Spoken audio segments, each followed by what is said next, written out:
Oke, saya mulai. Assalamualaikum warahmatullahi wabarakatuh. Kembali lagi eh, kita bertemu di pembelajaran jarak jauh prakarya dan kewirausahaan ya. Kita mulai pelajaran hari ini dengan berdoa terlebih dahulu. Bismillahirrahmanirrahim. Rabbi yassir wala tu'assir Rabbi tahmim bil khair. La haula wala quwwata illa billahil aliyil azim.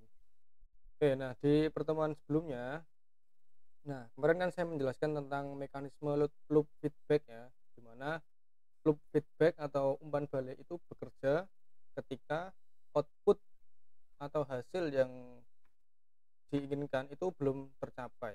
Nah, makanya dia ada umpan balik atau loop feedback sehingga sistemnya itu dikembalikan lagi ke awal. Nah, selanjutnya, nah ini ada contoh sistem ya. Ini ada pintu bagasi sama dongkrak. Nah, pintu bagasi mobil yang menggunakan sistem hidrolik dilengkapi dengan elemen yang berupa aktuator. Nah, aktuator itu apa? Aktuator itu adalah outputnya. Nah, ada sensor, ada aktuator. Nah, aktuator itu adalah outputnya. Bisa aktuator itu bisa motor, kemudian sistem hidrolik tadi. Nah, itu namanya aktuator. Nah, kalau di sini penjelasannya seperti ini. Aktuator adalah peralatan mekanis untuk menggerakkan suatu sistem, mengkonversi besaran listrik analog menjadi besaran lainnya. Nah, itu namanya aktuator. Nah, kalau saya ngambil contoh aktuator itu ya penggeraknya, penggeraknya ya seperti motor, kemudian sistem hidrolik tadi. Nah, itu namanya aktuator. Kemudian lagi ya. Terus, nah ini materi yang di bawahnya ini pola pikir sistem. Nah, ini saya kira bisa kalian pelajari sendiri ya. Kemudian ada ini ya, 4T5 individu yang memiliki pola pikir sistem, memiliki sikap. Nah, ini bisa kalian baca sendiri. Saya kira mudah. Kemudian lanjut ke halaman 78. Nah, ini ada gambar 1, gambar 2, dan gambar 3. Nah, saya jelaskan yang gambar 1 dulu. Nah, ini sebenarnya gambar apa ini? Gambar 1 ini sebenarnya gambar apa? Nah, ini adalah mekanisme sistem yang biasanya diaplikasikan pada sistem penempa, mesin tempa otomatis. Nah, jadi mesin tempa itu ya mesin pemukul. Nah, jadi prinsip kerjanya seperti apa? Prinsip kerja mesin tempa itu sebenarnya seperti piston pada motor. Nah, ini saya kasih contoh ini ya. Nah, ini adalah gambar video piston. Nah, ini adalah mesin motor, mesin sepeda motor 4 tak. Nah, itu di dalamnya gambarnya seperti ini. Nah, kalau mesin tempa itu prinsip kerjanya sama seperti ini. Jadi seperti mesin ini. Jadi dari gerak memutar diubah menjadi gerak menempa atau memukul atau gerak lurus. Nah, gerak lurus naik turun. Nah, itu namanya mekanisme sistem gerak memutar diubah menjadi gerak memukul. Nah, kalau ini yang di video ini itu gerak pada mesin piston. Jadi mesin di sepeda motor kalian. Ini gerakannya seperti ini. Kalau ini gerak lurus diubah menjadi gerak putaran. Gerak putaran ini nanti tersambung ke gear pada sepeda motor kalian.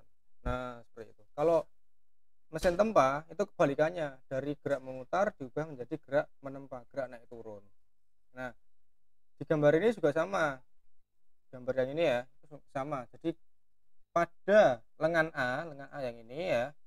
Nah, ini nanti lengan A itu disambungkan dengan motor listrik, disambungkan dengan mesin yang gerakannya memutar.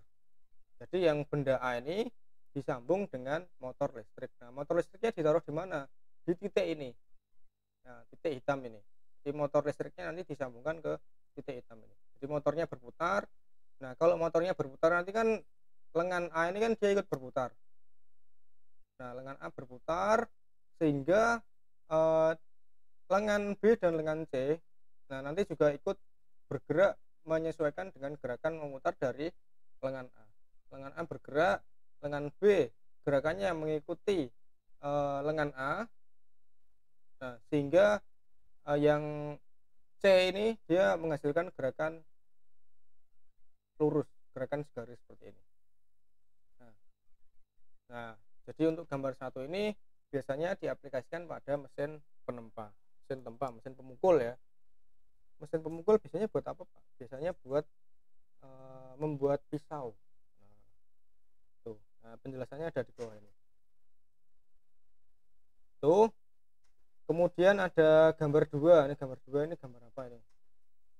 Gambar dua merupakan model dari pergerakan tuas pada alat pengepres bak clock dengan sumber tenaga dari putaran motor listrik. Nah, ini hampir sama.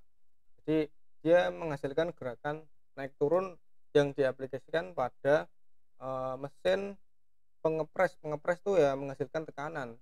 Nah, menghasilkan tekanan digunakan untuk membuat bak clock. Bak clock itu seperti paving, jadi buat ngepres paving itu nggak pakai mesin ini tadi. Kemudian yang gambar tiga itu apa, gambar apa ini?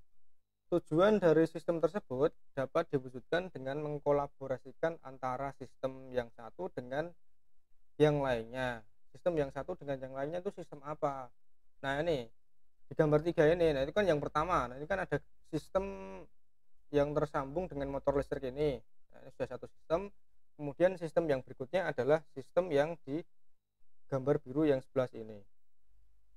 Nah, ini satu sistem, dan sistem yang lainnya adalah sistem yang di gambar ini. Nah, jadi dua sistem yang digabungkan jadi satu. Nah, gitu ya. Semoga dapat dipahami. Demikian yang dapat saya sampaikan. Kalau masih bingung silahkan bertanya ke WA saya atau ke grup Telegram, atau kalian bisa juga berkomentar di